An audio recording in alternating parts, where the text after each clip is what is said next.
Harekete başladığını hep öğreneceğiz. Allah Teala bizden razı olsun. Asıl Tam 100 yıl önce 1925'te Şeyh Said Efendi ve yol arkadaşları zulme, adaletsizliğe ve haksızlığa karşı dimdik durarak bizlere onurlu bir miras bıraktılar. Onların mücadelesi sadece bir direniş değil, aynı zamanda bir adalet çağrısıydı. Bugün bu mirasa sahip çıkmak ve onların uğruna can verdikleri hakikatleri dile getirmek için buradayız. Şeyh Said Efendi'nin kıyamı sıradan bir tarihsel olay değil, hak ve batılın kadın mücadelesinin en berrak örneklerinden biridir. Bu kıyam zulme sessiz kalmayan, adalet ve hürriyetin bedelini canlarıyla ödeyenlerin destanıdır.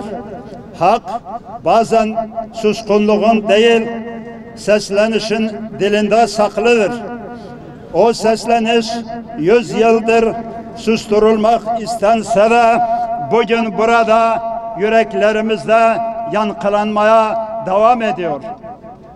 Şeyh Said Efendi ve arkadaşları yalnız bir halkın değil, tüm insanlığın ortak vicdanına seslenen bir mücadele verdiler. Onlar Allah'ın adaletini yeryüzünde hakim kılmak için ayağa kalktılar.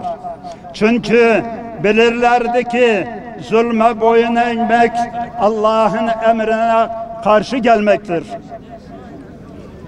1925 yılı bir milletin inancına, kimliğine ve hürriyetine uzanan ellere karşı gösterdiği bir diriliş çağrısıydı.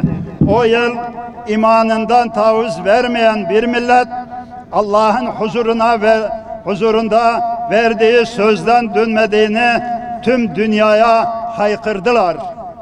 Şeyh Said Efendi sadece bir alim veya şeyh değil, mazlumların sesi, susturulmak istenen hakikatin savunucusu, dinin ve milletinin onurunu korumak için kıyama kalkmış bir önderdir.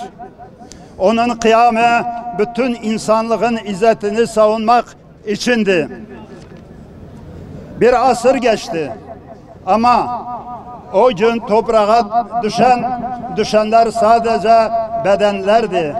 Kıyamın ruhu, mücadelenin izleri bugün hala aramızda, yüreklerimizde yaşamaya devam ediyor. Çünkü adalet zamanla unutulmaz, hakikat toprakla örtülmez. O gün mahkeme salonlarında verilen hükümler tarihe karşı bir leke olarak geçti. Ama gerçek hüküm vicdanında ve Allah'ın adalet terazisinde verildi. Şeyh Said Efendi ve dava arkadaşları yargılandı, mahkum edildi. Ama aslında onlara yapılan sistem, onları yargılayan sistem mahkum oldu. Çünkü zulmün adaleti olmaz. Gerçek adalet vicdanlarda yaşarır. Zamanla da güçlenir.